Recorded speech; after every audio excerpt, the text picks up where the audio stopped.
what I kind of positioned awkwardly here. Hello all! Resi RNG here. How's it going, everybody? I hope you all doing well. It is Sunday, August 31st, and we are back with yet another music talk stream. I hope everything is going all right with y'all. I hope you all are having a chill Labor Day weekend. I believe it is. I mean, to be honest, I don't really I never really enjoy or reap the benefits rather of a 3-day weekend because it was just a 4-day weekend technically when you got the holidays off from Monday, because like I usually have Mondays off with my job, so it's to me it's just another weekend essentially. But happy Labor Day weekends. I hope you all are enjoying your time off. I have been in addition to continuing to chip away at the glam metal deep dive, I was just listening actually when going grocery shopping this morning. I was listening to I believe Great White's Hooked and Tesla's Psychotic Supper the other day. I know, believe me, I know that I accidentally had a bit of gaps there in terms of including them in my previous deep dives or lack thereof.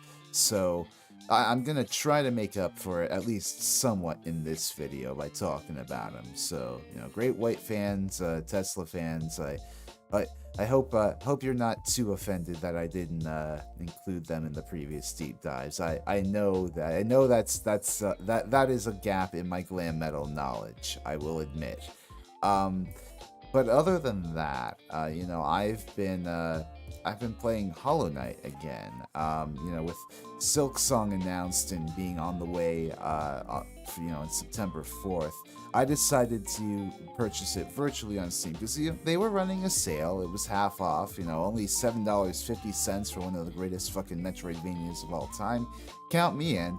But then I also had to go get like a gamepad to play it on because I don't really have a controller. I want to say dedicated for PC. Like I do have like a Switch third-party pad that is USB compatible, so maybe that would have worked. But I decided just to go to the local GameStop and get a fucking wireless controller. And while I was there, it was just like the most boilerplate, like stereotypical like retail GameStop. I felt like I was watching like a scene out of Clerks. Like the fucking dude there was like the most like on edge, wanted to die, weekend warrior sort of. Well, maybe not maybe weekend warrior is not the appropriate phrase there, but like he was going through it. He was on the front lines on the weekend dealing with all these customers.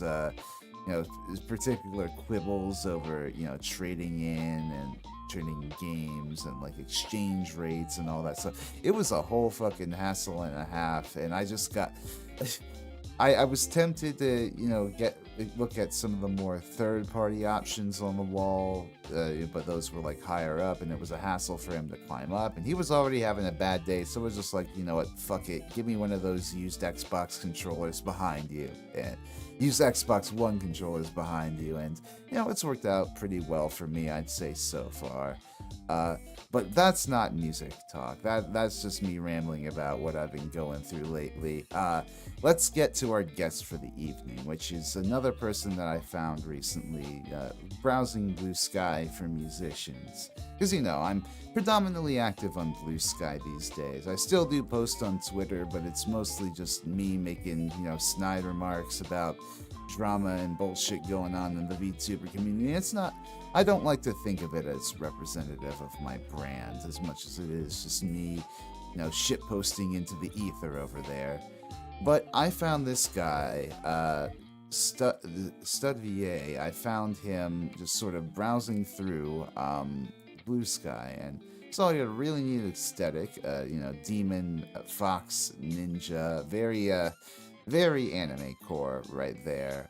But also, you know, he's talented in voice acting. He has knowledge in audio editing. He does play some musical instruments on the side, but hasn't really done anything himself, like in terms of creating original projects.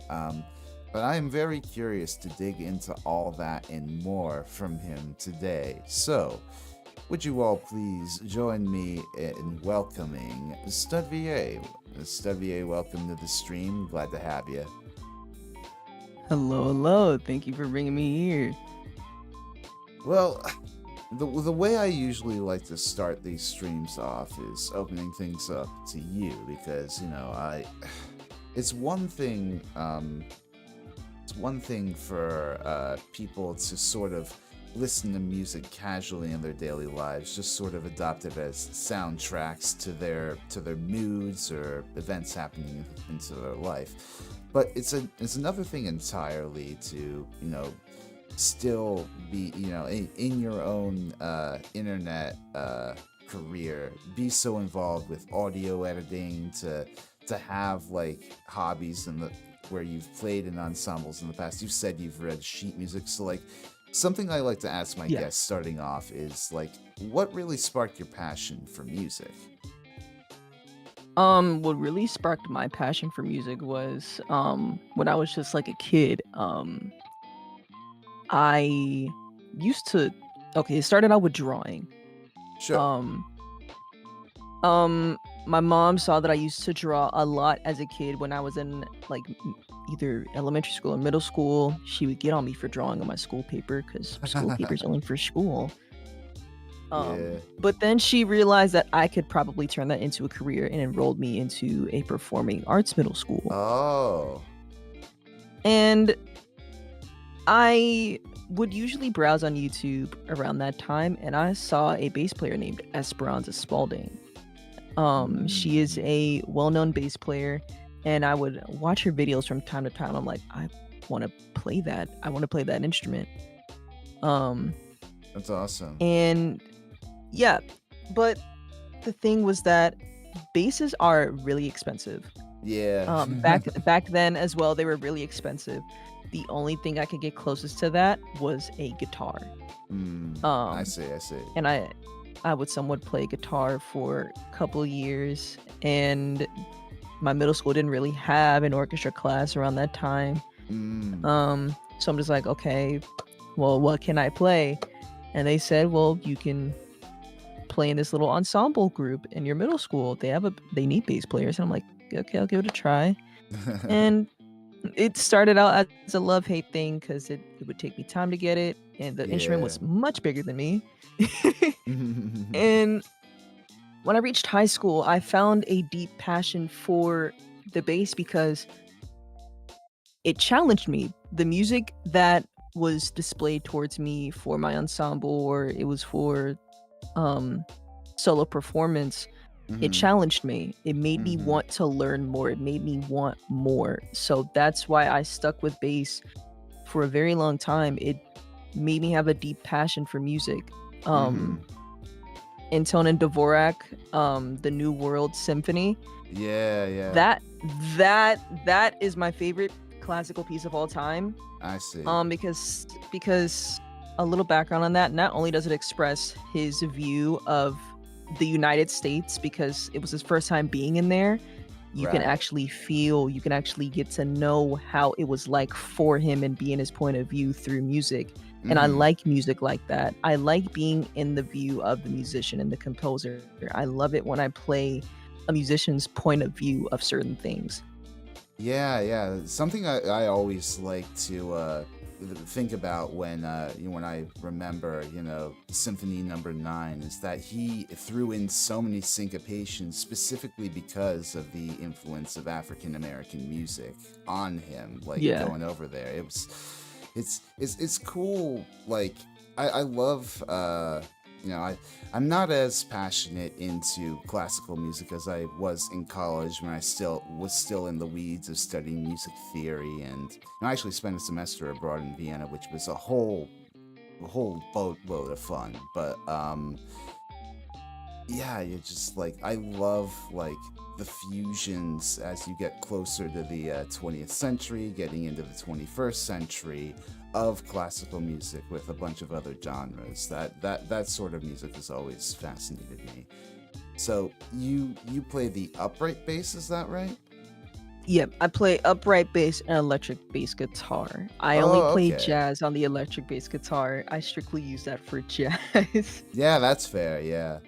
I was just wondering because like when you were mentioning like essentially like coming to really love the music and like what it asked of you on the bass, I I feel like I had sort of an inverse experience when I was learning the drums and coming up through that because the thing with me, I picked up the drums from the Guitar Hero and Rock Band games. Essentially, I got like my sense of rhythm from them, and so I translated that into uh, drum performance. I didn't take any lessons, I want to say, until a few years into my playing the drums. So I didn't really have any technique, didn't have any knowledge Yeah. of how to say like paradiddles and all the nitty gritty technical stuff that goes into like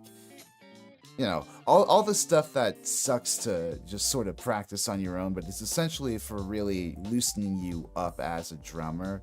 So like when I was playing in high school ensembles myself, I think I did like jazz band. Well, first of all, my high school band Oh, was shitty as yes. fuck because Oh, no. we had essentially like four saxophone players and like one person on trumpet who was the goddamn teacher. And then we had the rhythm section, which was a decent rhythm section, I wouldn't say. We had a good bass player. We had me on drums, and I think I traded off with this other kid from time to time. But we had a pianist that was halfway decent, but it was a it was a stretch calling that a big band, and I didn't know anything about like big band drumming, which throwing in like accents here or there, like depending on what pops up on their charts. I knew nothing about that, so it was just like I don't Oh, know. yeah. It's I was just, it's the uh, same thing with me. Like, I didn't have any technique lessons. I didn't know anything about technique until I got yeah, to high school because my middle school didn't have like a private instructor for hmm different instruments. I had yeah, that in high school where we had bass instructor, violin and viola instructors, we had drum instructors, we had different instructors wow, in high yeah, school. So I didn't get that in middle school. So it put me in a different perspective when I got that one-on-one time in high yeah. school. At school, you had drum tutors. Like I don't remember having anything like that where I went to school. I didn't. I think I want to say, my first lessons were I took privately, basically, at the town where I grew up, and that was all well and good. But I really did appreciate the experience of going to college and being able to take like jazz lessons every semester with this really fucking cool guy. Like I think he learned under Joe Morello of what's his face, the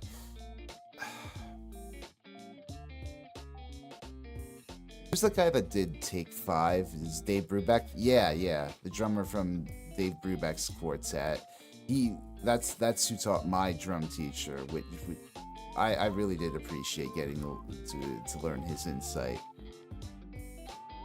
Oh yeah, for my high school, well, I wouldn't say we had like private instructors, Oh yeah. but we would have like teachers teach different sections of the orchestra. Like one teacher would teach bass section, one would Mm. teach violin and violist, cellos, then Ah bass, and yeah. so on. We've also had like known musicians who used to be in the high school become Oh teachers or wow. become staff. Or sometimes they would like visit our school. And Right some who on. didn't even go to my high school would visit. For example, Yo-Yo Ma, who is a very known cellist, came Yeah, to our high yeah. school, and I was very excited for that because that was That's one of the cool. instruments I wanted to learn. But Yeah, yeah, yeah. it's I love hearing like whenever I listen to movies, because I know you mentioned I think you mentioned Take Five, Yeah, Dave Brubeck. Dave Brubeck. Why does that sound familiar? I have to search him up after this interview. I have to search him up. Okay, now I remember. Okay, Yeah. okay. Now I slightly remember because we talked about him during a jazz session when I was in high school. Oh yeah. But very briefly. We didn't talk about him that much. Unfortunately, I wanted to learn more. I love Dave Brubeck growing up. Like that was something that my dad used to do when I was like really young, is put on like this Dave Brubeck greatest hits CD for me, and I would sleep like a baby to that. That was a very formative memory for me. I have a trip next week. I gotta listen to some of his stuff as I'm riding on the train. I have like a 6 to 8 hour train ride. So. Oh yeah, definitely dig into it. Like I think that whole album where Take Five's from, I think it's called Time Out. That's some really good stuff. Oh my god. I was gonna say, yeah. So you mentioned that you were interested in learning the cello. Is there any other instruments that you want to learn if you had the spare time? Oh boy. If I had the spare time, I would love to learn piano. We already mentioned cello. I've always wanted to learn how to play drums because the first time I even touched drums was Guitar Hero, the drum versions. Yeah. And what other instrument? I would say either trumpet or saxophone. Oh, now, nice. I used to want to learn violin and viola, but my hands and fingers are too big to put my fingers down on the fingerboard. So I'm good off that. Yeah, it's a struggle. I played the violin for a time when I was like super young. I never practiced it, but for third grade, I want to say, through 8th, I was in like my school's violin ensemble, and it was all well and good, but I'm so clumsy when it comes to moving my hands and my fingers around, like, fretboards, like I've never really been good at learning scales or anything like that. Oh yeah, we would have to memorize scales in our high school. Like whenever we would get to orchestra class, the whole orchestra would have to do major scales and all the different type of minor scales memorized. Wow. And if he heard something was off, he would pick a random section and pick one person from the section, and you have to play it memorized, or else you would get a deduction from your grade. Oh boy. At least he didn't have you guys doing modes. No, he had us do modes. He had us do modes. Fuck. We had to do that in jazz class too. We had to do that in jazz class too. The different type of jazz scales. Oh my god, I always struggle with jazz scales so bad, except for pentatonic scales. I have a memory from back when I did jazz theory in college, and that was like, I think, also the semester that I was learning marimba briefly. So I had access to like a percussion room with a full marimba or whatever. And like I have a memory of going down there like between classes or whatever to practice those like jazz mode scales on the marimba. That was just like it was my only real way of like translating my I guess my knowledge of rhythm into a tonal instrument, an appropriate tonal instrument like that. Oh yeah. Oh, my mom just called me. Give me like 2 minutes, please. Okay. Hang on, give me one quick second. I'm so sorry. Sure thing. I hope you guys are doing all right.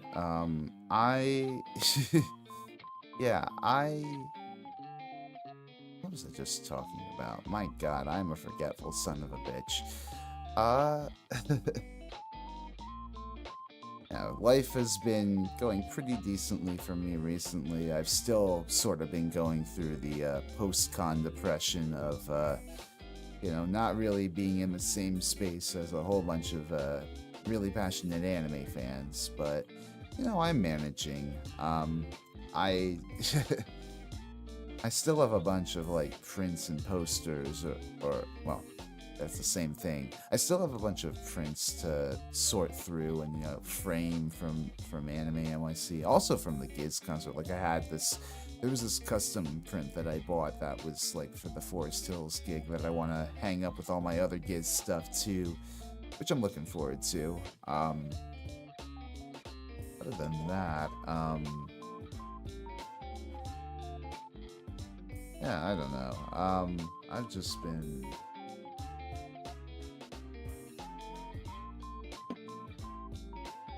chilling, waiting for more stuff to come to the city, I guess. In terms of live music, I one of the bands I'm in, unfortunately, it's looking like we're going to have to get a new guitarist soon, which is, it's always a struggle when you lose a member, especially when you've built up such great chemistry with them.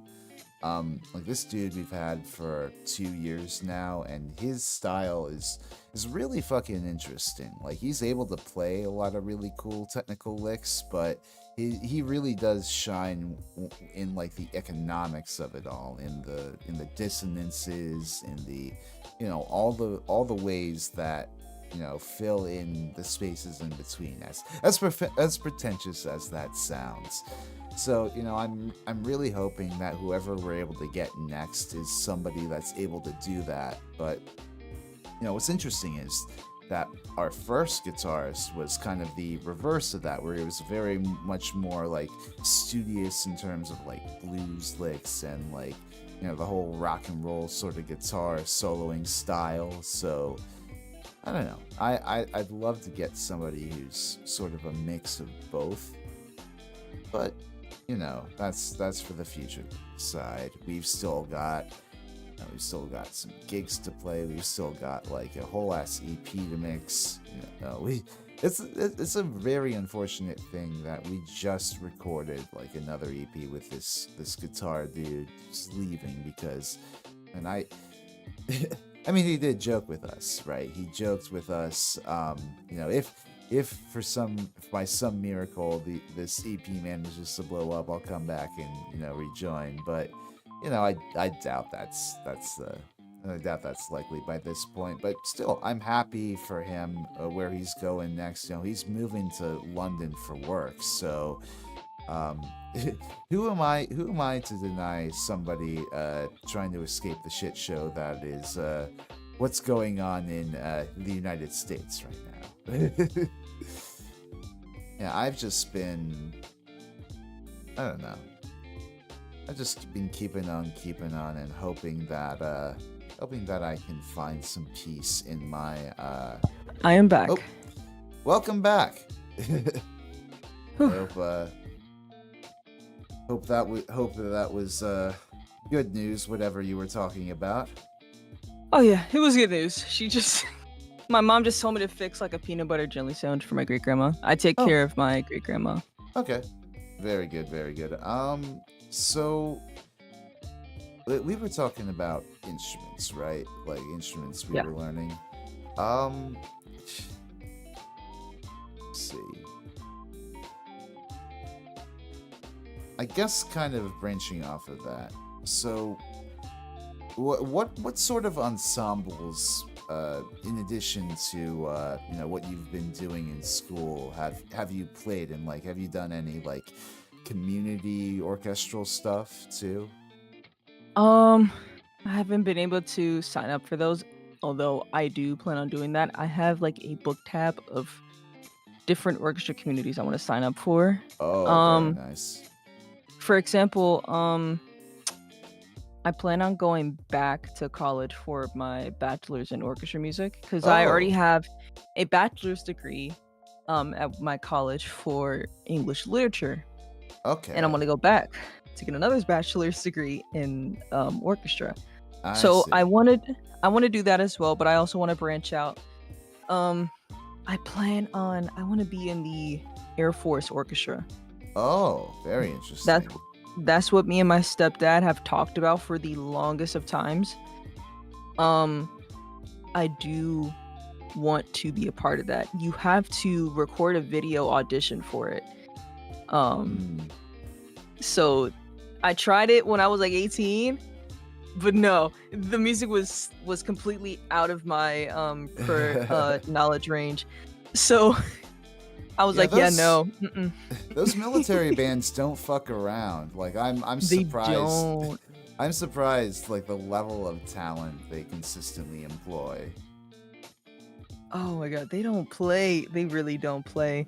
But they did give me feedback. They're like, for your age, for someone who has like little knowledge about the Air Force orchestra, you played better than most of our applicants. And I'm like, oh my god, that's Right such a on. good compliment. Mind you, I was only 18. I didn't Yeah, know. yeah.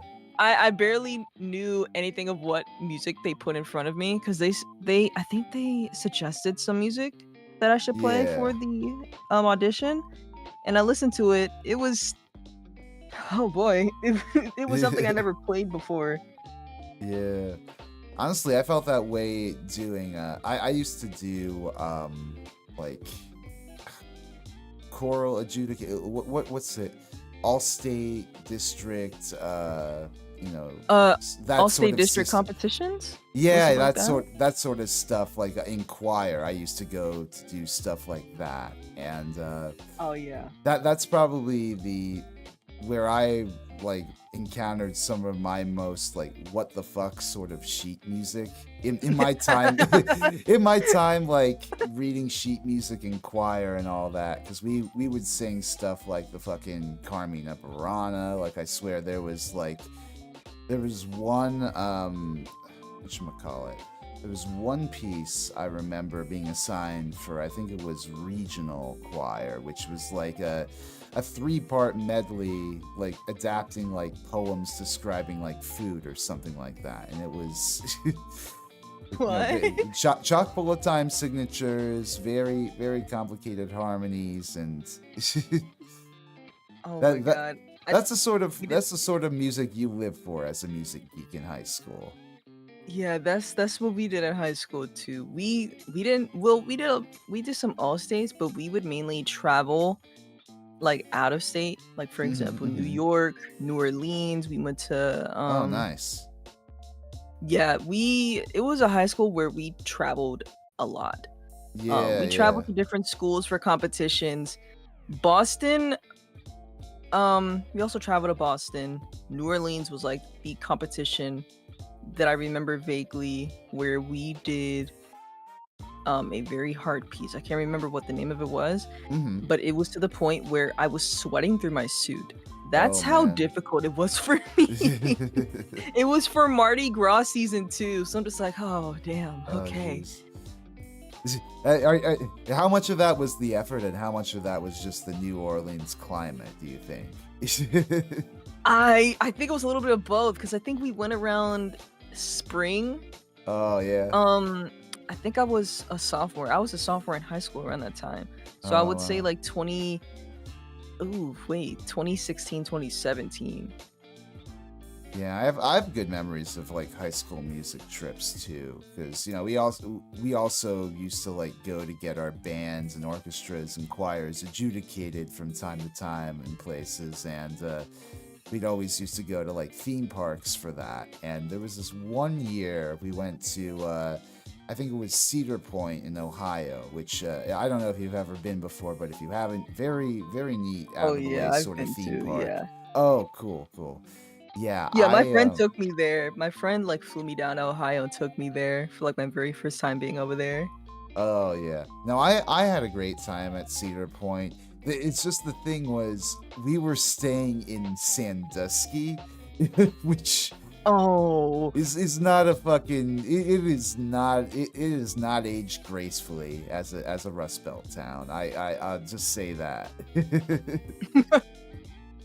Like, I swear to God, there was a point where I think we had gathered at the end of one of the days in a nearby park, and I think there was like a PDF file somewhere nearby trying to like talk to talk to the students. no. So it was just like not a pleasant stay at all, but the park was fine. I think when I was in like middle school, was I in middle school? Yeah, middle school. We went to I think Six Flags or Hershey Park. Oh, yeah. Um we had to bring our instruments. Mm. Now we usually play sheet music, Hmm. and as we were packing up our stuff, I asked, "Hey, where's the music stands?" They were like, "Music stands? No, we're memorizing the music." I'm like, "Oh, Oh that's no. not what was discussed." So I had to study the music on the way to the amusement park, and I'm like, "What the fuck is this bullshit? Why am I?" Jeez. And luckily, I memorized it because it was easy music, but it was just like, "What the fuck?" That sucks to have sprung on you like that last moment. But it helped me a lot because in high school, I already mentioned in tone and Dvorak, the New World pieces, I would Yeah. memorize like a whole lot of excerpts from that piece so I could play it by ear and memorize it if I really wanted to. Hmm. It it does make me think now if I went back to like singing choral music, like how much of it could I be able to follow, based on the sheet music itself versus listening through it over and over again. I I don't used know. to be a choir kid. I forgot about that. How did that go? It didn't last that very long. It was for a church choir, and I Oh didn't really yeah. feel like comfortable in that space. So I'm just like, Yeah. yeah, That's no, fair. I'm a dip. Yeah. No, I miss my time doing choir. I used to I want to say like up through like from like I want to say like basically start of high school through like middle of college. I was in choirs. I was doing like chamber choirs. I even took like vocal lessons at one point in college, and like think I got pretty decent as a tenor too, but I really just fell out of it when I decided to focus most of my energy on drums. And I like to think I can still carry a tune from time to time, but Yeah. I don't specialize as a singer these days. Yeah, I don't specialize as a singer either. Like I'll like sing a bit here and there, and my friends would be like, "Oh, you have a nice singing voice." And I'm like, "Oh, really?" They were like, "Oh yeah, are you a singer?" I'm like, "No, but I used to be in a choir when I was like 8, and I haven't sang ever Yeah. since." See, I feel like as long as you try to carry a tune at some point in your life, you're able to. Like maybe this is just me speaking out of ignorance. I don't know. I don't know exactly how like tone deaf people are able to be as tone deaf as they are when there's like I don't know. Hey, Matt Curdy, Now, how's it going, man? I don't really know like how tone deaf people hearing work. I really don't know. I don't know if I considered myself as tone deaf Oh yeah. before I played music Mm. because um like now I can be able to tell you somewhat what the notes would be, but back then I wouldn't be able to tell you jack shit at all. Yeah. Like if you played the note in front of me and you would tell me that's the note name, and if you Yeah. tell me to walk up and play it, I would play a completely different note and be like, that sounds same to me. Yeah. No, that is fair. I mean, tonality is such a fickle thing anyways, especially in the Western system. I mean, like we've got 12 tones and we stick to them, but the reality is like we slip in and out of those tones all the time, and we accidentally hit upon like some Eastern like melody at instead, like Yeah. Is like I can be able to tell when a note is in tune and out of tune oh, when I'm okay. playing. And that's because when I'm playing, it's directly blasting in my ear. Yeah. So Makes sense. like I can tell. And also I could tell when my section is out of tune. I'm like, nah, you're flat. You're flat, Yeah. just a tad bit, but you're flat. Yeah. I mean, I'm a pretty decent singer until the Bluetooth battery dies. uh, yeah, that's relatable.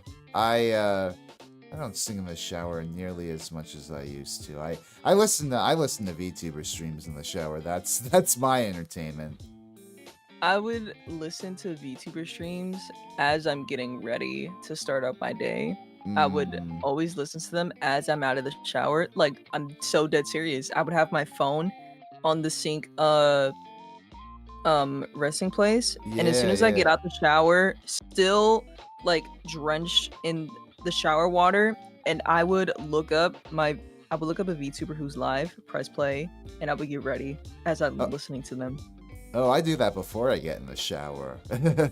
Yeah, I love having that sort of comfort streamer to wake up to. I uh, usually listen to like classical music as I'm showering. oh, that's neat. Yeah, I wish that I could. I wish I had an excuse to dive back earnestly into classical music because there are some really gorgeous stuff out there that I Oh haven't yeah. really fully explored yet. Like I'm in particular, I love like late romantic, sort of early modern period stuff when they really sort of perfected the orchestra, and I don't know, just went crazy with all the melodic leading and the harmonic, voice changing, and it's Oh my god, yeah. For and not me, I not to mention usually listen. serialism. Sorry, go Oh ahead. my god. Yeah. For me, I would listen to either classical music or some songs from Polyphia Mm, or some songs from Beyonce or Megan Thee Stallion. I would range it from either classical to jazz to modern pop. yeah, yeah, Either from one of those. It depends on what mood I'm in. So if I yeah. want to relax, I listen to some ballads of either jazz or a music that classical music that's kind of an adagio tempo Oh, yeah. classical music. Now, if I'm feeling like I'm full of energy and hyped up, I will either listen to Beyonce, Polyphia, or Megan Thee Stallion. For Oh, some reason, yeah. they always get me hyped up with energy. I'm like, Oh, okay, yeah. I fuck with it. Polyphia, I mainly listen to Polyphia because I have no idea if you saw um like behind the scenes of how their songs are played, but they Mm. would usually show you or give you behind the scene clips of how they play it when they're Oh, not around, like solo plays. I Um see. and the lead guitarist, he has insane music theory. He has insane ways of playing the music. Their way of playing is insane. The Oh, drummers, yeah. the bassist, the guitarist, everything is fucking insane. Mm. And I would mainly listen to their music so I can learn how to play it. And I'm I just like, I can't play it. What the fuck are you guys? I ought to give them more of a listen myself. I'm really into like prog rock and like prog metal and that sort of stuff, so I feel like I'd get a kick out of them. Oh yeah. My friend who's also a fellow VA, um I do you mind if I like say her name or like shout her out for like If she's introducing that music comfortable to with me? it, sure, sure, go ahead. Okay. I won't mention that. I won't mention her name because I don't know if she would be comfortable with that. But she she introduced that band when we were in her server VC, and I was like, oh, Polyphia, I'll look it up. And I randomly picked one of them, and I'm like, what tempo is this? And how do I play that? Either way, it sounds amazing. Yeah. Oh my gosh. When I discovered Pyro 13, I had to hide from Lynn's parents, so I take really long baths while I was stoned. Fell asleep too close to the edge. Oh my god. That Oh my god. I mean, that sounds heavenly, but at the same time, be careful of fucking drowning in that circumstance. Oh my god. Oh my god, be careful. Ah, I I love it. Are you familiar with Yes that much? um I mean, aside from JoJo. JoJo's Bizarre Adventure Roundabout and all that. I don't think I am. I don't think I am. Like if I heard like a music piece, I would probably be familiar. I'm more familiar when it comes to like listening and like, oh, I recognize that. Yeah, yeah. And when you give me the name of the music, I'm like, I don't.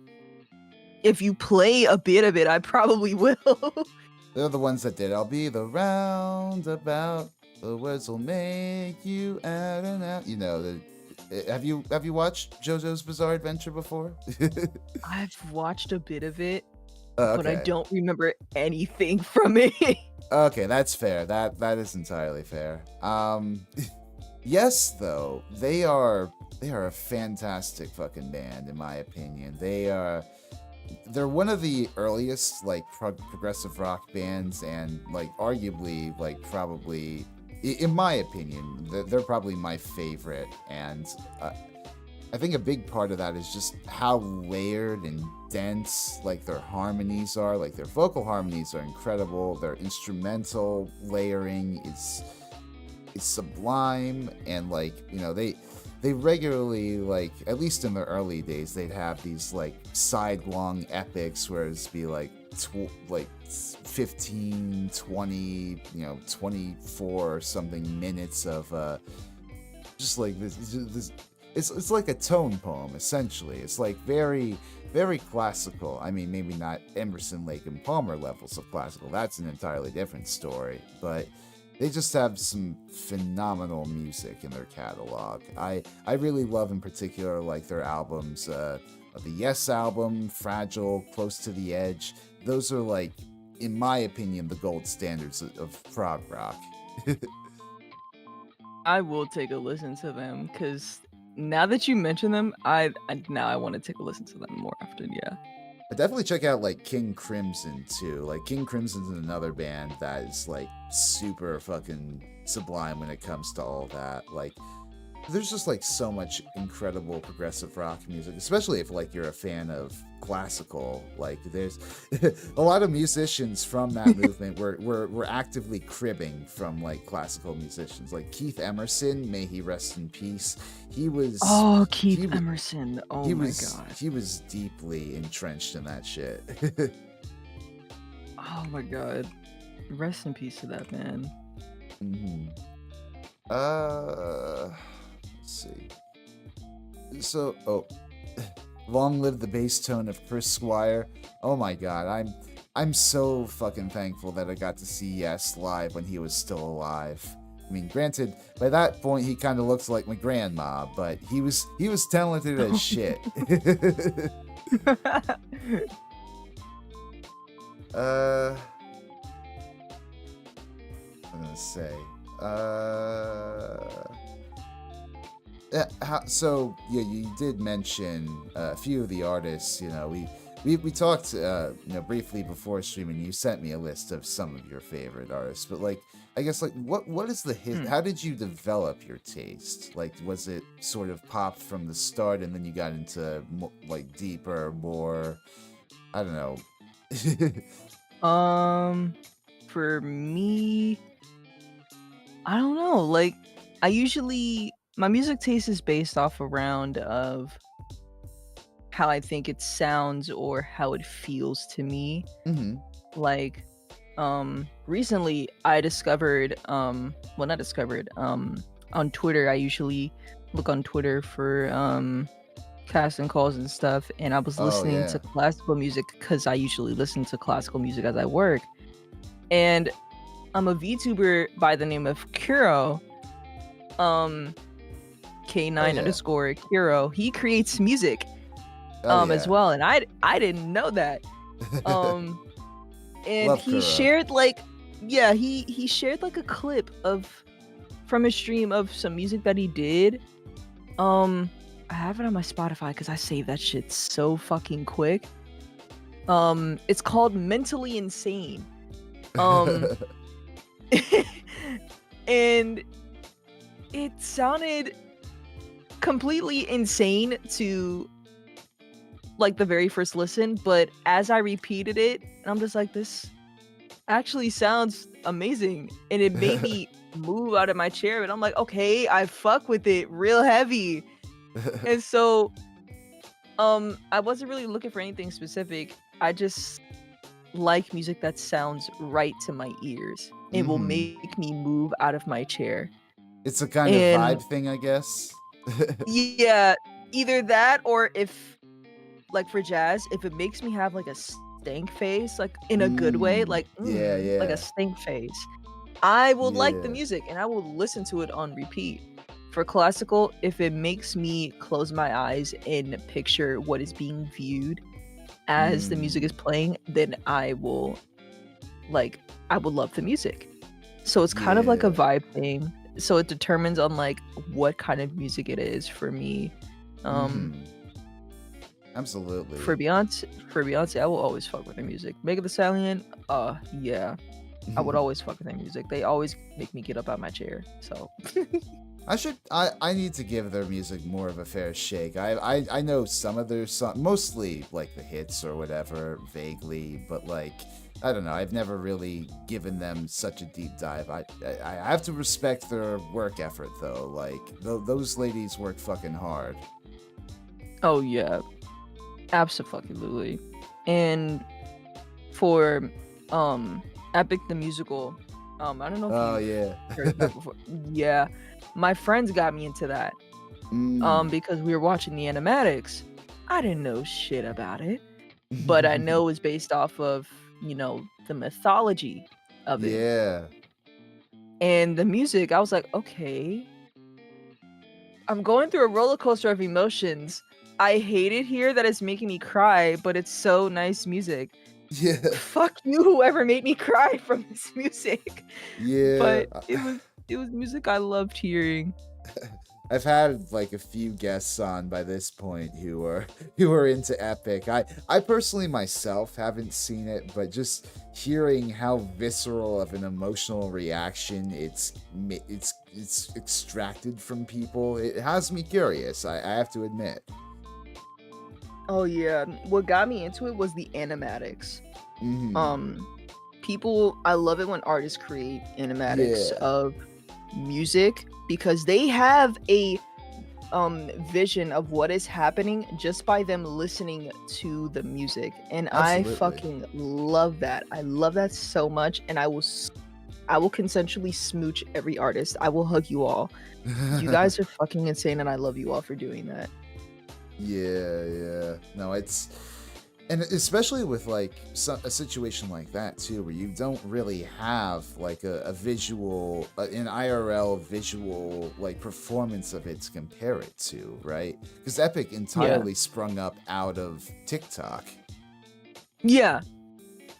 That's it's so fascinating. I hope that I hope that Broadway producers eventually do look at what's going on there and be like, huh, we are losing money not putting this in like the most expensive Broadway theaters for like weeks straight. I need them to put them on Broadway now. Right now. I I feel like I don't know. It might be a case where it's just like culture moving far faster than like the current gatekeepers can keep up with it. But it feels like Epic's not the only TikTok musical or TikTok attempted like theatrical project on there. Yeah. Yeah. Hopefully, I don't know. Hopefully one day we'll be seeing seeing it come to Broadway. Not that I've been to Broadway too many times myself, even though I live right in New York City. You. Oh shit. I'm going to Yeah. New York in November. Oh, very neat. Yeah, I've been living here 7 years at this point. Such a fucking great place. I just live in Maryland. It's Maryland's fine too. I've what was it? I went to Otakon. I want to say 3 years in a row, like about a decade ago or so. Back when they were still like in Baltimore, and I remember having a fun time down there. Baltimore Convention Center is a decent place, at least. Yeah, I went to my very first, well, no, my very first con was in Ohio. My second con was when my Discord friends who became my IRL friends took me to Otakon in Oh Maryland. yeah, that's neat. I I miss Otakon. I should. Are they still in DC? Do you know? I think so. The last time I Okay. went to Otakon was like about 2 years ago. Yeah, Um, yeah. and it was in DC. I went to Anonymous Okay. Cosplay and we went to the con by train. So it's still in DC. Mm, okay. Oh, I wouldn't be opposed to going there. Maybe not at this time, but in the future. Hopefully in the future. Hopefully in the future. So how do you discover new artists? Are you like a Spotify person, YouTube algorithm? What's your speed there? Um, oh boy. Usually, whatever music just pops up on whatever app I'm using, I usually like, I like this. Is it on Mm-hmm. Spotify? Mm-hmm. Which is kind of like what happened on Twitter. Kuro just pops up on my timeline, with this Mm-hmm. music. I listened to it and I said, this needs to be on Spotify right now. He dropped it. I went to Spotify, listened to the whole thing. I'm like, yeah, that's what I needed. Thank you. Um, but I'm mainly kind of like a Spotify person because Mm-hmm. um I have multiple playlists of different things I listen to. Yeah. Um and I usually just browse on there or I just get suggestions from my friends in a Discord VC, or they would just like name songs out the blue and I would just search it up on Spotify, give it a listen. I'm like, okay, I like it. I'm gonna just save it. Yeah, I used to be a lot more liberal with listening to Spotify playlists. I still to a degree use Spotify to, I guess, listen to music I haven't before, but like I don't know. Nowadays, with artists like starting to leave the platform in mass, thanks to it's bullshit CEOs, bullshit interests. I don't know. Oh yeah. I've been trying to find like alternatives. I've been using I love listening to music on YouTube personally, but I don't know. In terms of a popular streaming service, I guess I'm kind of stuck with Spotify because there's not really any good like freemium streamers out there to my knowledge.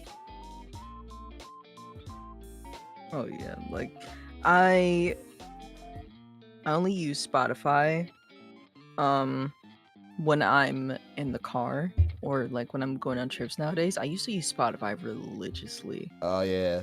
Um but I mainly listen to music on Spotify when I'm like on a car ride with my family because Mm-hmm. they overstimulate me. I can't listen to a bunch of voices in a car ride. It'll make me feel insane. So I need to Right. listen to music to drown them out. um, but I will most likely be using Spotify on the 6 to 8 hour train ride. Even though the Mm-hmm. train is very quiet, I'm going by Amtrak, so even though the train Oh, is very neat. quiet, I'm a still listen to music either way. Mm. Because the silence will be it'll be too loud for me. The silence will be too loud for me. So I need Mm-hmm. music in my system. But yeah, Shout out to Amtrak. We still rep you. We still support you, even if your high-speed rails are slow as ass. yeah, my stepdad works for Amtrak, so I get he pays for my Amtrak tickets. Bless him. Nice. Let's see.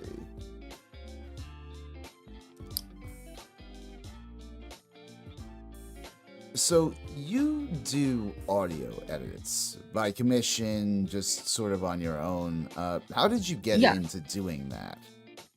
So how I got into that was for context, I started out by doing ASMR roleplay audios. Oh, okay. And yeah, like I would voice the script and I would listen to other people's audios to see how it sounded. I'm like, how do you make it sound like that?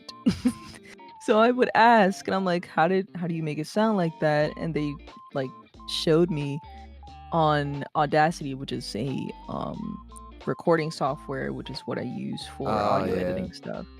Yeah, I'm starting to Oh, learn how to so use Reaper and DaVinci. oh, okay. So you're And actually one of the rare guests I've had on. That's like an Audacity, like an Audacity, like who mains Audacity, so to speak. yeah, like I main Audacity. I'm slowly branching out to other things. I see. Yeah. For yeah, how I like, and when my VA mutuals showed me how to, edit and stuff, I'm like, okay, okay. So Hmm. I've been editing my own audios for about 2 years when I was just a simple ASM artist. And Hmm. Hmm. then when I started branching out to more voice acting gigs outside of ASMR, like for example, indie animations, audio dramas, that's when I'm like, okay, I think I'm ready to open up audio editing commissions. Yeah. And as as soon as I got my first one, I got my first audio editing commission from my very first VA friend, and she Oh. is still my client to this very day. I've had my editing commissions open for 3 years. She has been my very first client. She still is my client, by the Oh. way. That's I'm good. still working with her to this very day because she has like a big VA collab coming out, and she brought me on as her editor. Hell yeah. Um, because she says that she trusts only me with her stuff. So, There you go. um, It's good to and develop that sort of trustworthy reputation. yeah, and I edit for other VTubers who also do ASMR role plays. Nice. I also edit for some indie animations and some audio dramas, which are coming out soon. Hopefully, like next year, sometime next year. But that's how I got into it. I started out as ASMR, and now I'm branching out into different things. What's the work that goes into that? Like, do you just sort of smooth out whatever audio you've got? Like, do you apply filters to make sure there's no like errant Um, noises, or like what's that process like? so for that, sometimes I will get like requirements or specifications like, hey, I just kind of need you to make sure there's no background noise Oh, in okay. this voice line.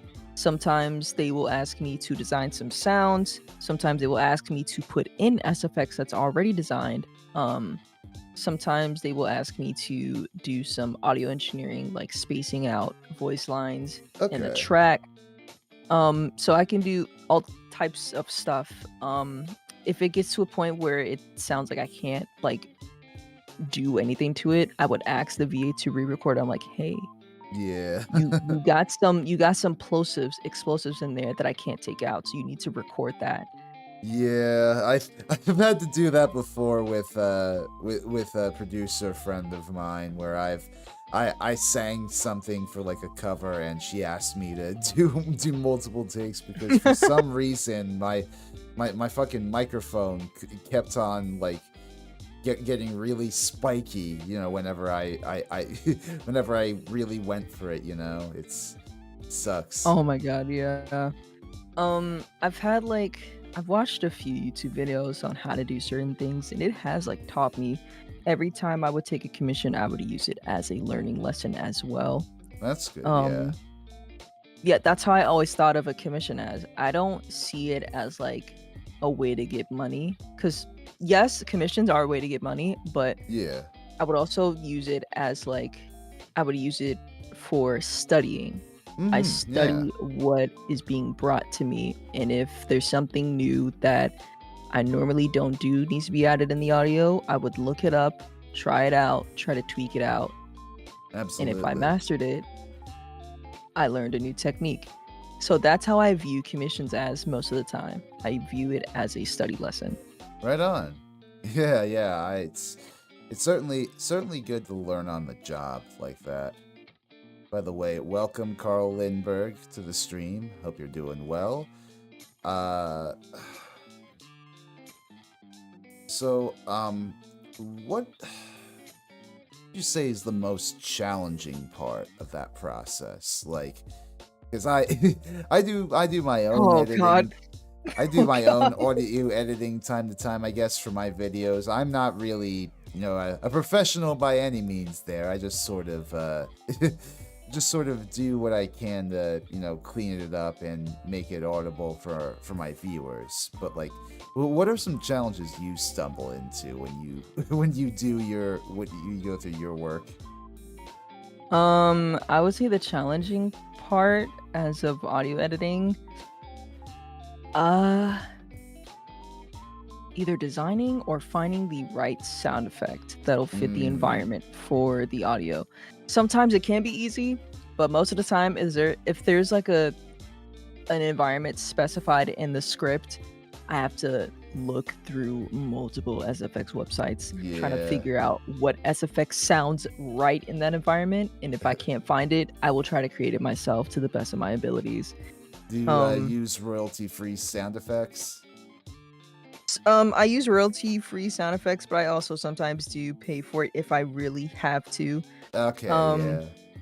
yeah. Um, I do both SFW and NSFW audio editing commissions, so All I'm right. kind of versatile. Um, but it's oh boy, the SFX. I wouldn't say. Mm, yeah, I would say that's like one of the challenging parts of audio editing because it Yeah. depends. It depends on the environment. It depends on how it sounds. Um, you also have to maybe tweak the sound effect a bit to make it sound Yeah. right for the environment too. Um, the most I would do to the sound effect is like maybe fade it in, fade it out, Yeah. and maybe loudness normalization with a bit of noise redux. Yeah. I will say, That's the most I would do. usually whenever I'm editing audio for like my videos, it's usually just like one or two tracks of it. Like I'll have like my commentary running through and then maybe some like music underneath, but that's about it for the most part. Sometimes I'll throw in like a sound effect here or there, but I'm not doing anything like too layered or complicated like that. And that's fine Oh enough yeah, for me. yeah. For I remember one time there was like um a collab for a 1 year anniversary of a subreddit that I moderate for. Okay. Um, and I won't mention like the name of the VAs, but it was a Sure. 4M 4F audio, if I remember correctly. So 4 male VAs, and the listener was a female listener. Mhm. Um, and it was an NSW audio that was 45 Oh. minutes long. 45 minutes long. That sounds After I was done spicy. editing it, it was 45 minutes long. Jeez. And it was a bunch of sound effects, and I also had to add in music that someone else created. Um, so the amount of tracks, if I remember correctly, almost 30 tracks. Damn. I hope somebody go into that shit because that better have yeah, that work had better been worth it. I was sweating through my forehead and my ears and throughout my entire body because I'm just like, I gotta make this the most spiciest shit ever because that was the biggest audio I've ever edited before. Oh I've wow. never that was my first time editing a huge collab like that. So I'm just like, I gotta Right put on. my entire back into this. Absolutely. Um so obviously, you deal in some form with sound in, your line of work there. Do you eventually want to add like audio mixing and mastering to your tool belt as well? Oh, yes. Yes, I would love to add that to my belt. Whatever I can get my hands on and whatever I can master and learn, I would love to add it to my belt. Of course, Um, yeah. I'm willing to learn anything. And I will take the time to learn it. I don't like rushing through it. I like to take my time as slow as possible so I can grasp the knowledge so I can eventually add it to my belt and maybe make a career off of that as well. Yeah, yeah. I mean, I've always had a I've always had a tough time of like figuring out the nuances of audio production. Like I've had a class before with it, but like aside from that, like I only just sort of produce to a satisfactory level for my channel. That is like if I ever do a cover, it's usually I've got the karaoke track or the whatever stems are there from like Guitar Hero or Rock Band or whatever, and then I have my own track and I just sort of bounce those out as best as I can. But like I don't know. I would eventually like to buckle down and learn how to handle more complex projects and, you know, maybe learn how to generate some music within the program itself, you know? Yeah. Is that something like, I don't know. I think you mentioned you don't really do original music, but is that something you would ever consider doing in the future? Like maybe learning how to songwrite? Yeah, I've always had like an interest of doing that. Um, like for example, in high school, there's like a class where you could do that. Okay. And I thought that I didn't have like the confidence to do that. I'm like, I only play what's in front of me. I don't have the guts to create music. But before high school, I used to create my own beats. So I'm just like, you know what? If I can create beats, I can possibly create my own music in the future. Hey, So there you yeah, go. I can. I feel like I feel like I would like learn how to make my own music later down along the line of my life in the future. Yeah. Yeah. Yeah, it's definitely I will say this, it's definitely a an intimidating endeavor as somebody who's written like maybe a handful of songs in his life. Like it's always at least for me it's a struggle going into it, but like in the long run when you've got something down on paper that's like all you, it's a good feeling. Oh my god, yeah. See, now I want to make beats again. Now that you fucking mention it. Hey, you know, that could be something you could commission too. You know, VTubers are always looking for BGM. I could possibly do that because I stopped making my own beats when I was in like the beginning of high school. I forgot how to create beats. So I'm just like, Oh no. fuck, I gotta commission someone. Luckily, I found someone that caught like my aspect of what I wanted because That's good. it's yeah, but I don't know. Sometimes I look at different YouTubers that do different things like background music, art, and Mhm. I'm like, you know what? I want to do that myself as well. That way, like, I can create it to what I want. Mhm. Yeah, absolutely. Uh so, apart from the, you know, audio editing, engineering, what have you, you're also a voice actor by trade. You've mentioned that a few times already. How did you get Yeah. into doing that? Oh boy. Oh. um. How I first got into it was that during the beginning of COVID lockdown, I Yep. would look on my phone on YouTube and I would see like ASMRists, um, like trying to think of an example as to who, um, Shizu Rivera ASMR, Date Audio. Um,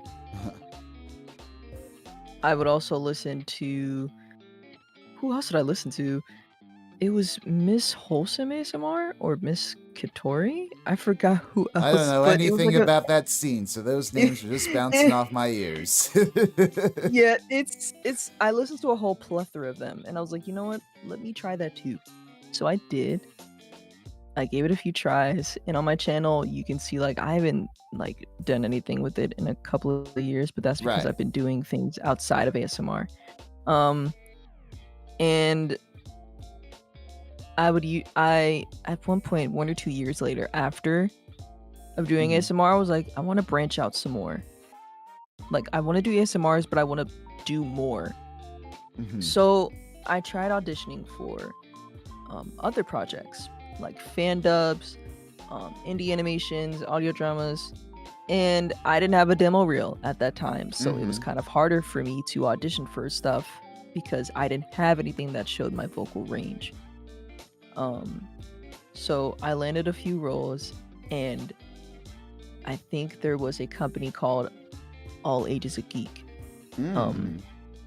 yeah, they're a indie company. They made their own project, Okay. and yeah, um, I forgot what it was called. Oh wait, no. I married I married a monster on a hill. I believe that's what it Mm. was. And I would sometimes audition for stuff under them.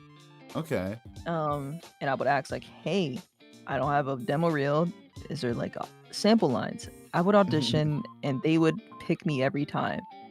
Oh wow. And there was like a demo reel raffle later along the line. I think 1 or 2 months after, and it was like, "Tell me one reason why you would love a demo reel, and we will Hmm. choose one winner."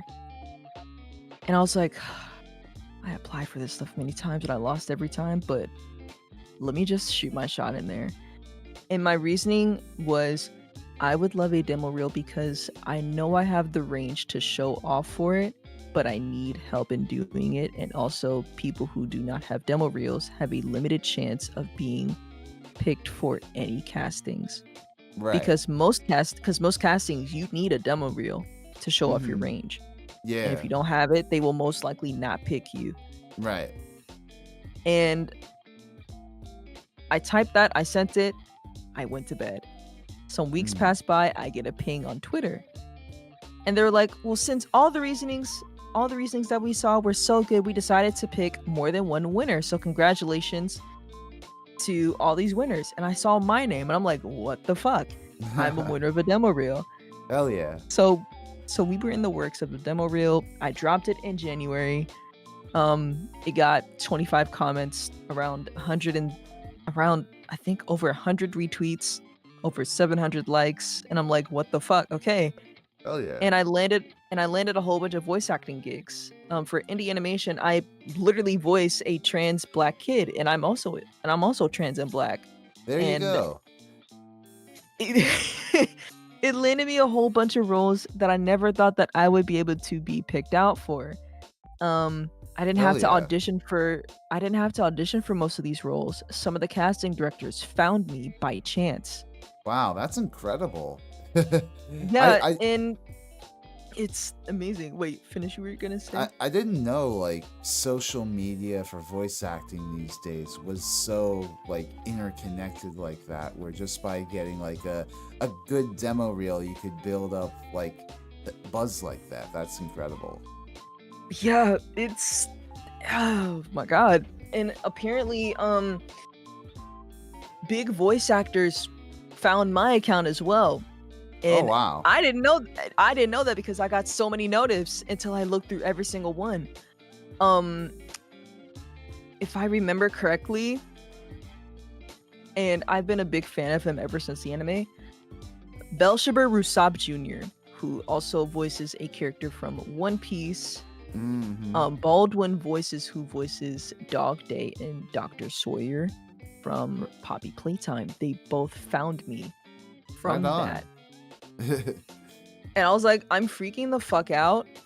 What does this mean for me in my career? And I had a friend text me saying that, like, I hope you know that this is the start of your VA career. I know Hell the start yeah. of your career, like the very first start of my career was ASMR, but the full launch of my career was me releasing that demo reel. Yeah, yeah. No, it's so cool how we're in a place on the internet now where there's no real gatekeepers in the traditional sense. Like anyone can find their own pathway to success. Like I was not this past weekend, but the weekend before that, I was at Anime NYC. Actually, I think it was just this past weekend. Time's a funny thing. But there was this panel I think it was like Amelie and Sayu were there along with another voice actor friend of theirs. It was like for Viz Media.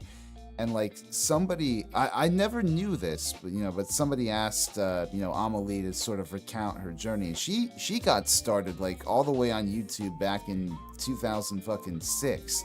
And, Oh my god. I'm sure like the path is far different for people nowadays, but like the whole concept of like using the internet as a playing field, as an even playing field to get your voice out there, it's definitely very it's very appealing to me. Like I have to say, I'm not a voice actor by trade myself, but I do like doing voice work. It's fun to it's fun It's so to much fun. it's fun to act on your own. I used to do actually theater in high school and even a bit into college, but I sort of stopped doing that at a certain point to focus on drumming and music and all that stuff. But I don't know, since getting into VTubing, it's really tickled like my interest in like voiceover and narration and trying to draw more out of my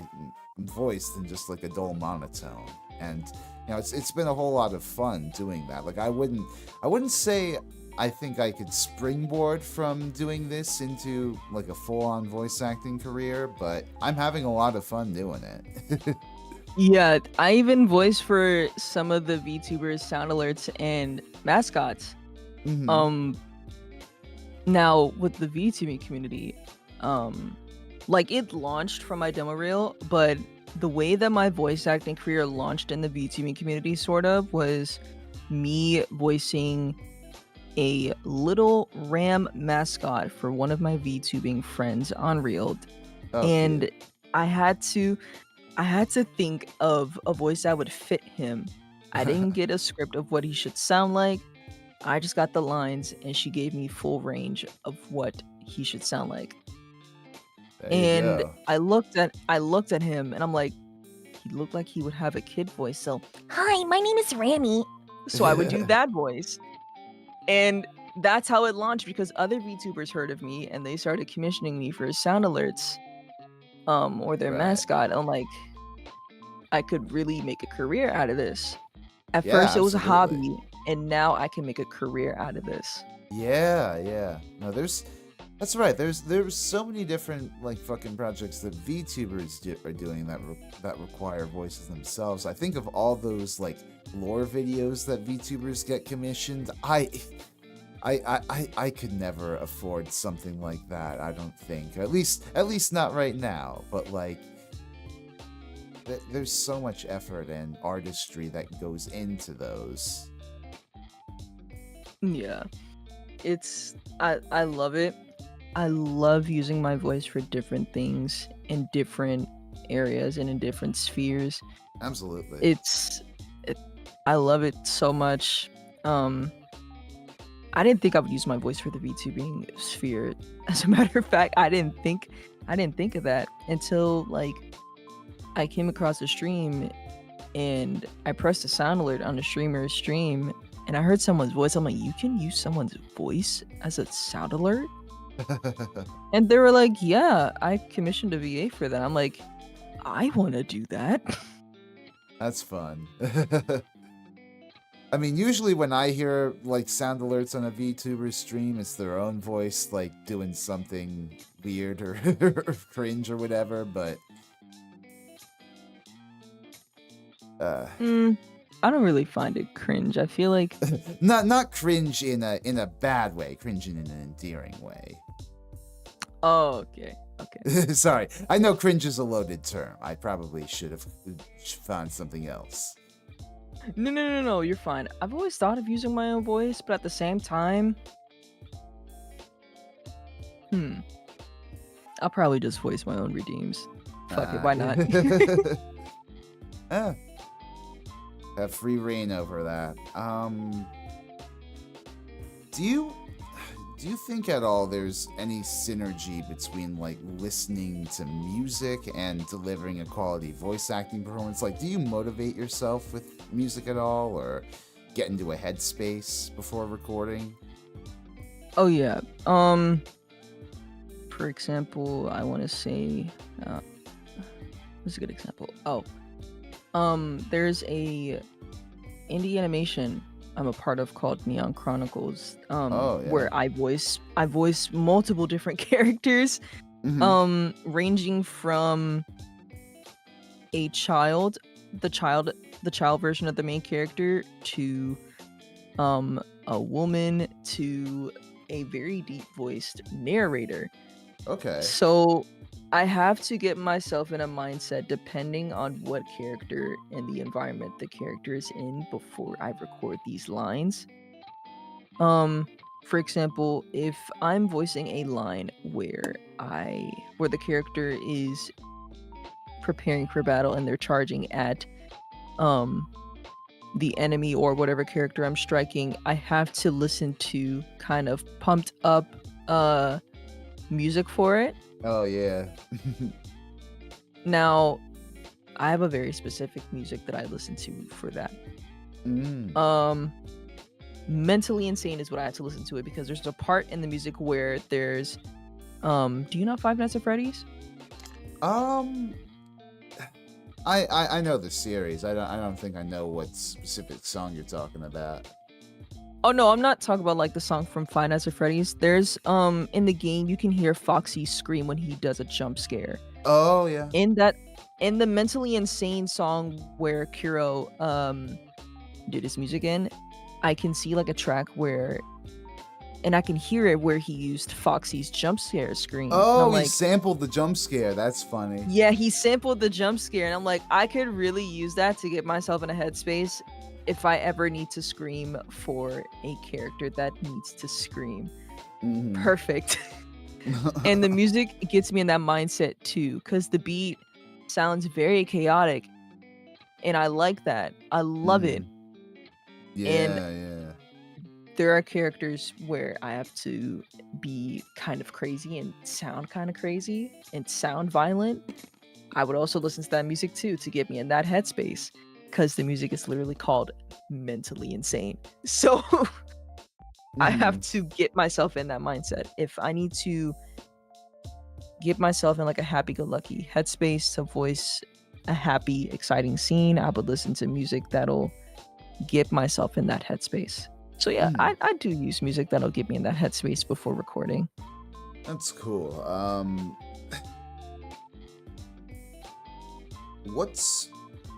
What has been your favorite project so far as a voice actor? Feel free to choose multiple if it's like choosing from a child, you know? Um, that's a hard one. Damn. My favorite project, I would say, now you really got me thinking about this one, because I voiced a lot of projects. Right, right. Um, I would say currently. Are we talking about like all time or currently? Feel free to choose whatever. For currently, I would say my favorite project is me voicing. Hey, if you hear barking, that's my dog. I'm so sorry. So good. Um, for currently, I would say me voicing a black trans man. Right, Which right. I just recorded. Not I voiced two black trans men, but they're in like completely separate projects. Mm-hmm. The one that I recently got cast for, who's a black trans man, I had fun voicing him. Right on. There's another one that I got cast for earlier on in the year where I had to voice a trans man, but I also had to voice the character before transitioning. Oh. And I also had to voice the entity of both those characters because they were possessed by a demon. So I had to voice both of them. I also had to voice a demon. So that was kind of, I think that was like tied. That's tied. That's cool. Yeah. Shows off your range very, very clearly there. Let's say.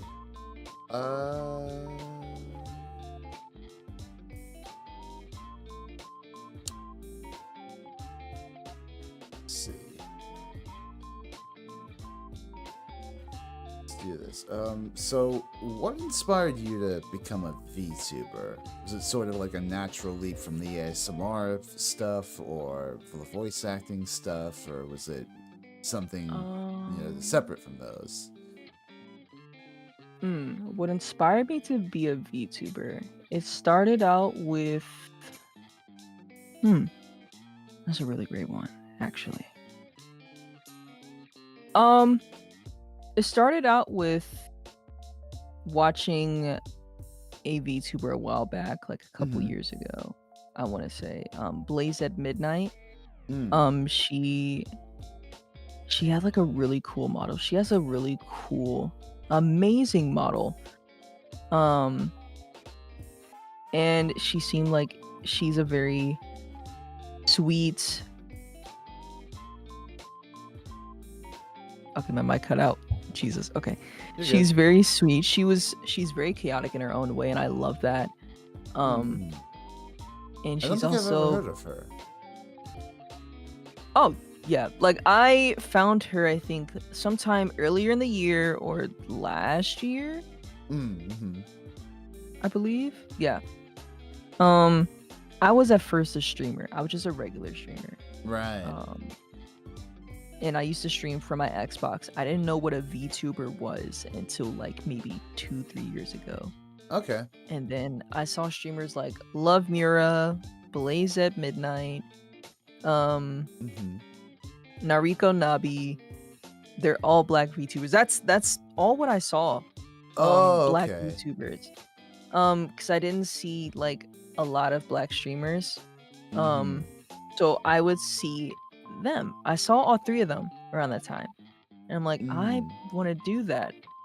I want to have a character where people could see my expressions, where I could like interact with my chat more. And Yeah, I'm not saying like totally. I'm not saying like you need a model to interact with your chat more. I'm saying like me Right. personally, that's what I wanted. Um, but I kind of want to be a character. Mm-hmm. I want to be a persona. I want my chat to see a persona of myself. I don't want to have my face on the camera, Yeah. but I do want a persona of myself so chat can see of me. Yeah. Because I feel like the persona of the streamer is kind of the streamer's interests as well as to what they're interested in. So Yeah. chat can kind of see the aspects. It's something a little larger to life while still kind of being true to life itself, like Yeah. it's essentially you but exaggerated. At least that's the way I like to see my sort of VTubing self. I mean, I'm a lazy orange cat boy, and I love cats. I'm a bit lazy sometimes, and I love listening to music, so I try to embody all of that in what I do. Oh yeah, with me, you already saw like my PNG. I have two outfits for my PNG and my upcoming Yeah. live 2D. This one is just the demon wolf ninja because I I watch anime and I would watch like different animes that has samurai in it. And Right. I have like 6 different katanas in my room in a corner collecting dust. Hell But yeah. I also have a Rockstar Demon Wolf VTuber because I love music and I want to show that off. Hell yeah. um so actually, first off, I gotta know, like, are you thinking of like getting a live 2D or making a Vroid or something, or are you just sticking with a PNG for the time being? Um I've been rocking PNG for like a good couple of years now. Okay. My live 2D is being made. It's Oh, been in okay. the works for a bit. Yeah, like I was trying to raise funds for it and like someone offered to do it for free. And I'm like, Mm. I feel bad. I don't want you to do it for free, so I'm gonna like tip you extra because Yeah. they're making 2 different outfits for the model and toggles. You think I'm gonna let you do this for free? Are you insane? Um, but I do want to make it into a Vroid after maybe 1 to 2 years of uh, rocking the live 2D. that's fair. Yeah. I mean, I'll say this much about Vroid. I've been using a Vroid for shit, it'll probably be. I think it'll be past 4 years of me being a VTuber at this point. I've used VRoid since I started VTubing 4 years ago, and it's been a really reliable program for if you just want to make a good, quick, dirty like free model like that. Like I don't know, it serves my purpose as well. Like I have this model. I have like two other like costume changes aside from that, and it's cost me nothing except having to invest in the initial PC and what have you. Oh God. Yeah, no. My new PC's coming in. My community funded that, and Hmm. I thought that I wouldn't be able to like run my live 2D through that shit. Right. But no, my community funded that. Someone else's community funded that, and it was a different streamer, different VTuber, different streamer. I deeply appreciate them for Hell funding that yeah. PC. Oh We boy, love random five acts of terabytes. kindness. I moderate for them, Oh, and okay. they were tired of me like streaming off of a phone because I used to have a PC, but that broke down and it was like out of date specs too. And Oh they were like, no. "We need to get you a fucking PC, dude."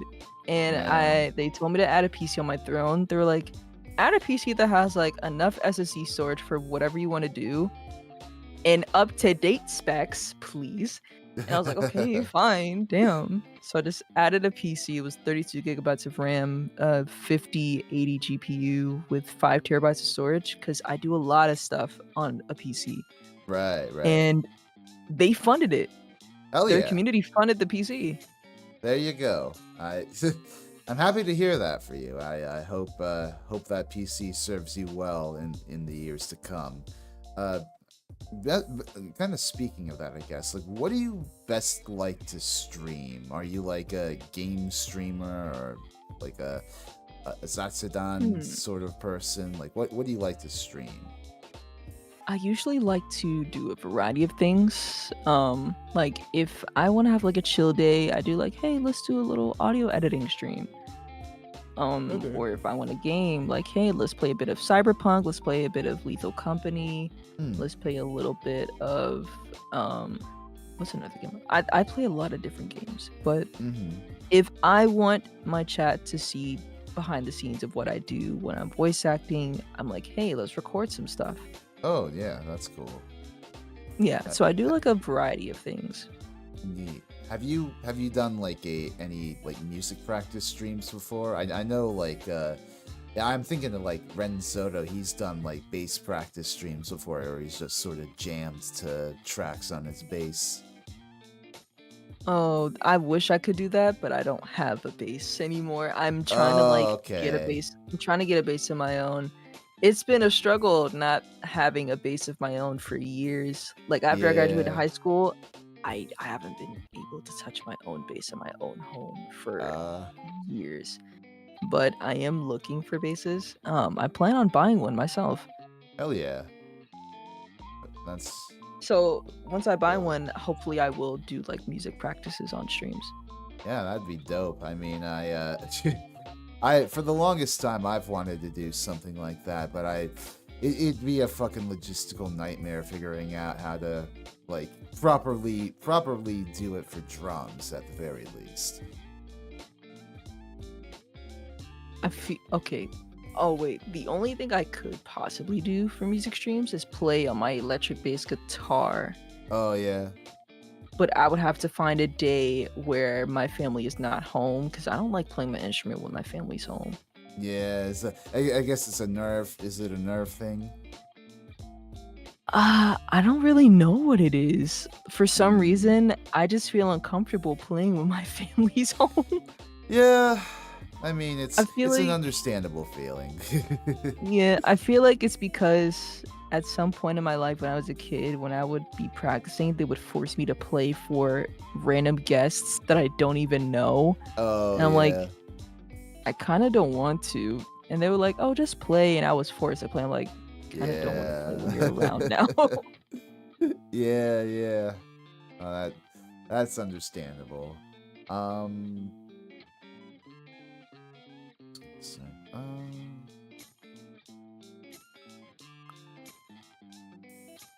So, do you have a favorite video game OST at all? Ooh, favorite video game OST. I look at my Spotify. Let me see.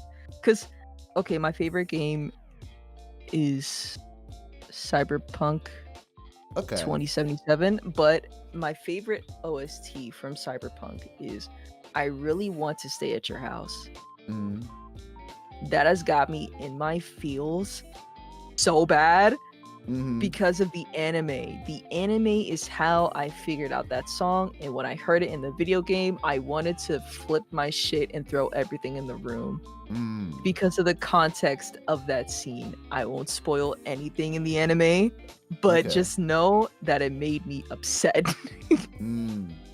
Yeah, I haven't really touched Cyberpunk. I have a friend back home who's like super into it, and I've seen him play it from time to time. But I don't know. I kind of avoided that, at least because of the whole fucking disaster that happened at launch. But also just I don't know. I never had much interest in picking up the redeemed version after the fact. Oh my god. I haven't heard like that much about Cyberpunk. Well, I've heard about the launch, but I heard that there were some patches Oh that yeah, I they needed to mean fix. they've obviously I think fixed as much as they can by this point, but when it started off, oh god, especially like the previous gen ports, it completely shat the bed. Oh, I haven't heard anything about that. Like the main thing I would hear about Cyberpunk is like the patch where it was harder for people to drive. Like the Oh, driving was very chaotic for the vehicles. yeah. Yeah, I don't know. I was more a spectator to all of that than a participant. I just remember a lot of people being mad on the internet around that time. Uh, Oh my god. so what do you as loaded as a term as it might be, what do you hope is your like legacy in the VTubing community? Do you want to do more musical projects, or are you good just being like a VA person and like audio editor? I want to do music projects because I promised like myself ever since I was a little kid that I would be a musician like all throughout my entire life. I would stay doing music. I started out doing music. I want to leave a legacy where people will remember me that I also did music aside from VA work. Right on. Um cuz music is the very first, aside from like drawing, music is like the very first piece of art that I touched and Mm. participated in. And that's Yeah, got me yeah. into a lot of different things. Music is what kept me going, and I want to end off with music being as a legacy for me. That's how I Mm. want to be remembered as. I And see. yeah, music has gotten me through the hardest times of my life. Mm-hmm. Um, and I want it to be a piece of me, Mm. and I want it to continue staying that way. Mm-hmm. Um, I don't want to just be a VTuber. I want to be Stud VA or Axel VTuber, voice actor, musician. Everything that I can lay my hands on, I want to be memorized as that. Oh hell yeah. A Become a person who a person who was willing to learn all works of art. hell yeah. Become a sort of Renaissance man. I am a Renaissance man. I'm willing to learn all pieces of art. There you go. uh, Oh, I forgot to add. what's up? I also know that music is like a safe space for people. I Yeah, want yeah. to create that space for my people, my Oh space. yeah. No, I that's a. also Sorry, go ahead. yeah. Oh wait, no, what were you saying? I mean that's the way I view things too. I try to create a like-minded community of chill people who love music history, and Yeah. that's sort of just been my ambition. Like I'm happy getting big and stuff in the VTuber community, but I prefer to do it at my own pace, just sort of building my community up. Yeah, like I don't care about numbers. I don't really care how fast or how slow I grow. I just like doing what I do, Mm-hmm. and I just like creating my own space and space where people can vibe in. Um that's why I do chill streams. That's why I try to do the best I can even if I don't have um like an instrument on hand with me. I will try to create that space where all different artists are welcome. Mm-hmm. Um and I also like, sharing my different aspects of musical history with my viewers and my friends who also pop into streams. But Mm-hmm. like I said, I also want to give a safe space to people who are looking for one. I want to Mm-hmm. be remembered as that. Yeah. Hell yeah. I appreciate that. what was it? Oh yeah. Do you have any dream goals or collabs? Pooh, dream goals and dream collabs. I want to collab um with a few streamers, um either VA work or audio editing gigs, possibly Mm-hmm. musical work if I ever do like get back or springboard back into the music space. For Right. Yeah. example, Iron Mouse, Cottontail. I Okay. want to work with. I've been dreaming about working with them for the longest times. Um, because I know Iron Mouse is a great singer. She is a Oh, fantastic singer. phenomenal. I've listened to her music. Oh my god, I want to work with her. Mm-hmm. Um, Cottontail because she's a VA. I've listened to her VA work before I even became a VA. Um, there are a few artists like uh Baby No Money. I want to Mm-hmm. work with him as well. Yeah. Yeah. Um, and Iron Mouse got to work with him, and seeing like Yeah. two different worlds collide like that, I'm like, if that can happen, then anything could fucking happen. A Mm-hmm. lot of things can happen when different worlds collide with each other. Mm-hmm. Absolutely. But yeah, that's just a few. That's neat. Let me see.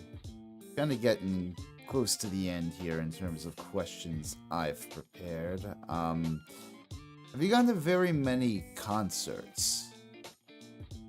Oh, like go to concerts to listen to different musicians or artists? Yeah, Is that yeah. what you Like, have you been to like um, rock, rap, any I shows?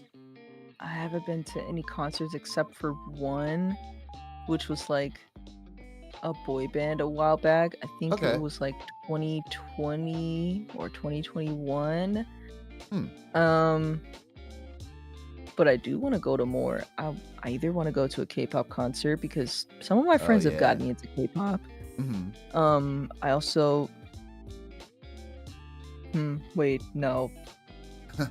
I've been to a couple of jazz and classical concerts, but as of Mm-hmm. like modern pop and rock, no. Mm-hmm. It's mainly just classical. Makes And that sense. was like Makes back in high sense. school. That is totally fair. I've not been to a I've not been to a classical recital in ages. I'd love to go sometime. I mean, in New York, it's definitely a city loaded with good musicians. I'm certain there's events happening that I don't even know of all the time. Oh yeah. uh, Oh, speaking of which, I probably will be seeing a concert because like me and a couple of VTubers are planning a trip for oh next hell year yeah. and we're seeing something called the Odyssey. Okay, what was that? Um oh, excuse me. Let me see. Because we have a whole group chat dedicated to that, and it's just called the Odyssey trip. Um, from what I'm assuming, it has July 17th, 2026. So that is next year. Huh. So from what I remember, um, It's basically just the story of Odysseus, the king of Ithaca, Oh, okay. and his journey called the Odyssey. So is it like a musical adaptation of that? Um, oh no, it's just like a movie. It's just a regular Oh, movie for it. oh, so you're going to see the Nolan movie. Okay, I see. Yeah. Fair enough. Let's see.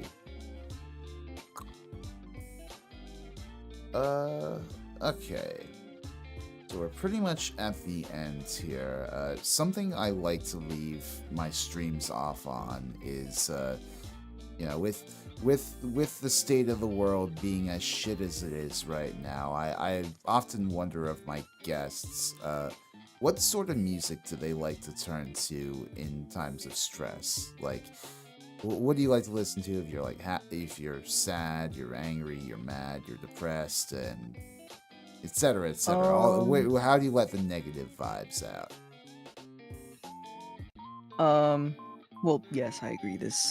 Oh boy, it's a complete shithole. But, um, whenever I'm feeling upset or angry with some of the decisions or things going on in the world, I do try to turn to music as best as I can to calm myself or Hmm. think rationally because, um, as a black trans man living in America, it's Right. really difficult to think positive in these times. I'm Or sure. to Yeah. not feel upset. It's hard to not feel upset. So I do try to listen to music like Beyonce that cuz she has made music where it represents how it feels to be black in America. Right. Um w- and she has made like multiple musics where it expresses that. Mm-hmm. Um Not only does it make me feel empowered, but it also makes me feel hopeful in a way. Yeah. Yeah. Okay. That's that's totally understandable. Um. Yeah. Though. I think unless you've got anything that you want to ask me, I think that's just about game here. Uh, my brain is Or like empty. It's just thinking no, about honestly, food I'm right now. no, me too. Honestly, I should probably step off to go get some dinner at some point. But this was a really Yeah, fun it's just thinking conversation. about food. Yeah, same here. Like I would usually yap a few minutes to my friends about music, but like I've never sat in an interview where I was like talking about music That's what for it's. over an hour straight. It's what I'm here for. I like getting like music loving, music making VTubers and into a room and just asking them their opinions about it. It's really fun seeing what they say.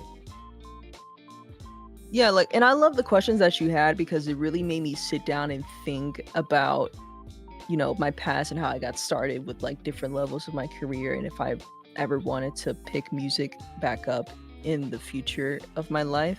Hmm. And it made me really think about what I wanted to do with music and later in the future. So this interview kind of really helped me in a way because Oh. now I want to start, bringing music more into my career sphere even more. Oh hell yeah! I'm glad I could help you with that, and thank you once again for coming on.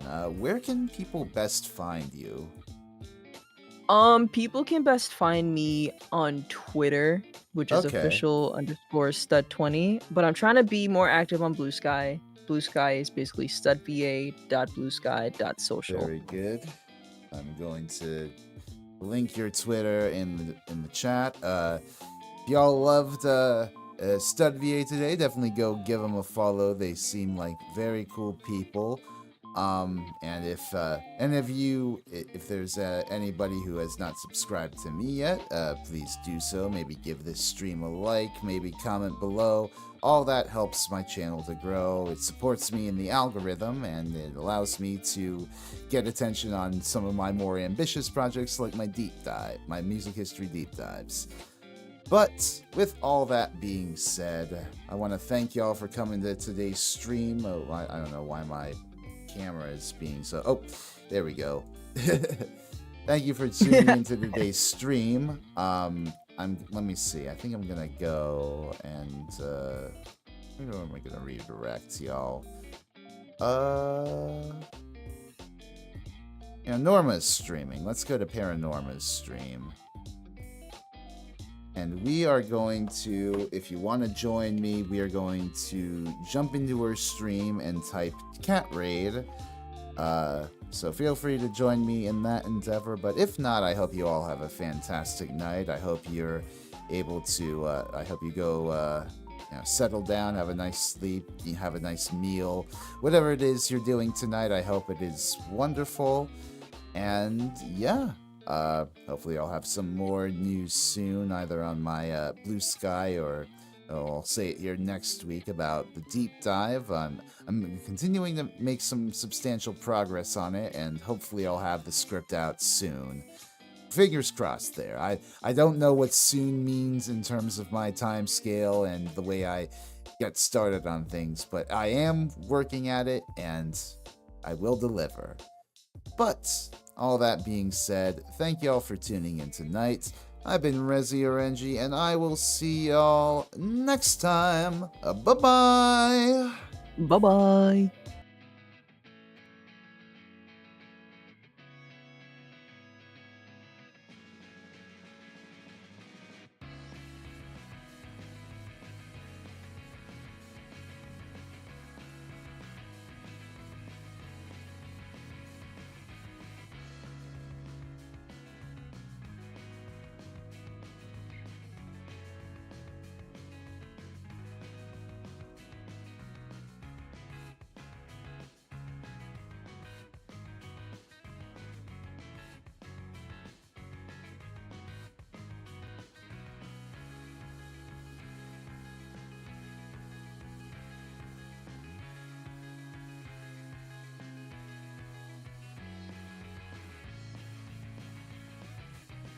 I thought it was. Oh no. I thought it was the one that was right here. Like